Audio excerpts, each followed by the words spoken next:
Kaya ako, Mami, kahit nag-iisa ako, come opening of classes, babalik ako sa Transylvania at doon ako magtatapos dahil yan ang gusto ng aking Mami dearest. Di ba, Mami?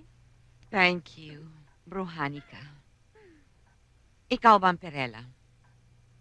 Alam mo ang dahilan kung bakit pinag-aral ko kayo sa Transylvania. Ang gusto ko sana makapag-asawa kayo ng katulad ng lahi natin. Katulad ng lahi ng ninuno niyong si Count Draco Laging.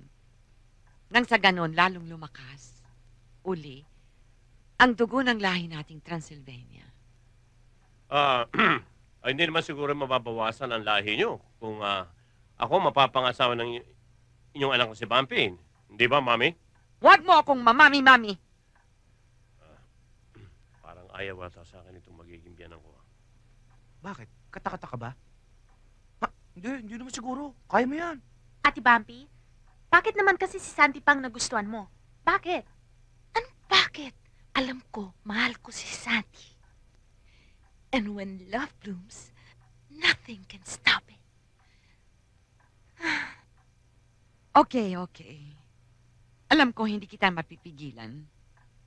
Naku, Vampirella, kilalang-kilala kita. Kahit nung bata ka pa, kapag meron kang ginusto, kahit ayaw ko, lalo kang nagpupursige. Hindi ka katulad na nakababata mong kapatid. Mabait masunurin sa ina. Of course, Mommy. Kaya naman siguro, mas malaking ipamamana niyo sa akin. Diba, Mommy dearest? Yan ang isa pang gusto ko sa'yo. Materialistic ka. Isa kang tunay na lagim. Anyway, total hindi na kita mapipigilan, Vampirella. Pinapayagan na kitang mag-asawa. Ay, naku! Thank you, Mommy! Thank you! I love you! I love you too, Mami. Teka muna, Vampirella. Hindi pa ako tapos sa'yo. Payag na ako na magpakasal ka sa kutong lupang ito. Pero meron akong mga kondisyones. Ano yun, Mommy? Una, sa petsa ng iyong kasal, kailangan sa kabilugan ng buwan kayo ikasal. Pangalawa, hindi kayo kakasal sa simbahan. At hindi pare ang magkakasal sa inyo. Sino naman magkakasal sa amin? Sa isang west na kaibigan ko. At dito sa hardin gaganapin ang kasal. At pangatlo, pagkatapos ng kasal, kayong mag-asawa ay dito manindirahan sa mansyon. Teka muna, Doña Medusa. At bakit?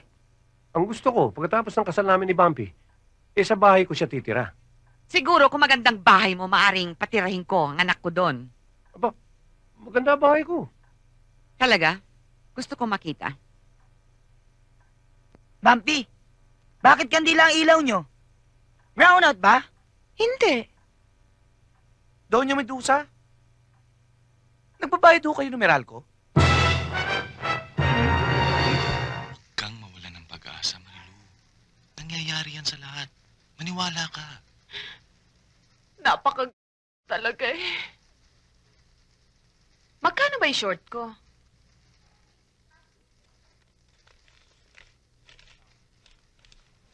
₱12,622 and 47 centavos.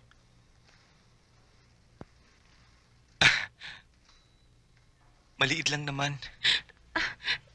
Kasi naman, Agapito, mahina talaga ako sa numbers eh. Kasi paano yung pera? Nagpare-parehong itsura nila eh. Yung 50, lahat pula. Yung 100, lahat violet. After a while, nagkakagulo-gulo. Tingin ko pare-pareho na eh. Nakakalito, hindi ba? Naku, kayong dalawa, ginagawa Candida? niyo pa.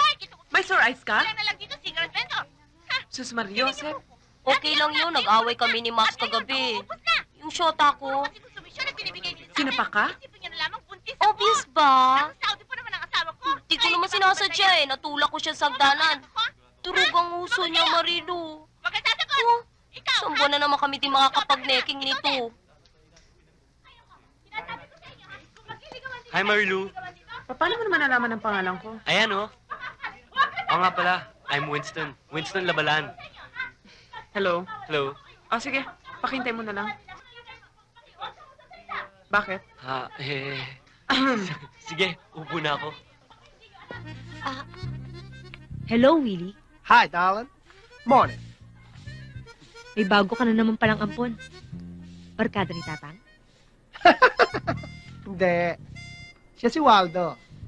Katiwala ko sa townhouse. Napapabayaan na kasi itong unit ko eh. Oo nga pala, darling. Kung may mga kailangan ka, iutos mo lang dito kay Waldo. Okay yan. Gagawin niyan lahat yan. Kung naman, Waldo, ha? Kung anong iutos si darling, sundin mo, ha? O hindi ba sabi ko naman sa'yo? Cross my heart. Sige, maiwan ko na kayo. Pupunta pa ako ng office. After the office kasi baka dumaan pa ako ng gym. Napapapaya ko na kasi itong abs ko eh. Medyo lumiliit. Ha? See you guys. Uy, Mang Waldo, tamang-tama. Kasi meron po akong kukunin mamaya. Medyo mabigat yung bibit-bitin ko. Pwede bang samahan niyo ako? Walang problema. Siya nga pala, pwedeng kayo muna magbantay dito. Kasi maniningil pa ako ng mga pautong ko sa mga tricycle drivers. Medyo tanghali na. Tapos marami pa yon. Baka mamaya sabihin nila nandun sila pero hindi naman ako nakasingil. Di ba mahirap na? Maraming pera yun eh. Pwede dito na muna kayo ha. Sige, mamaya na lang po. Maraming salamat. Teka, Darlene, paano ba itong...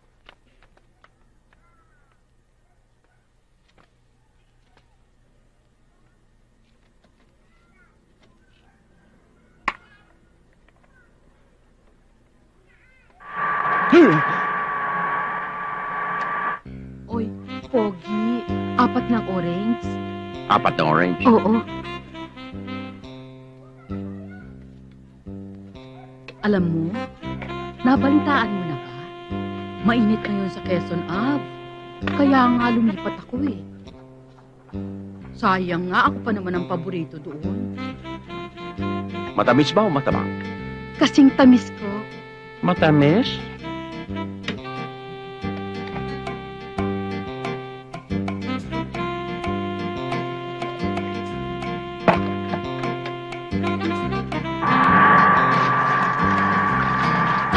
Sus Mariosep! Ano ba yung tinda mo? Ano ba ito? Pasensya na, Mrs. Ano ba ito? Ano yan? Hindi na ako makakita eh. Ano ba ito?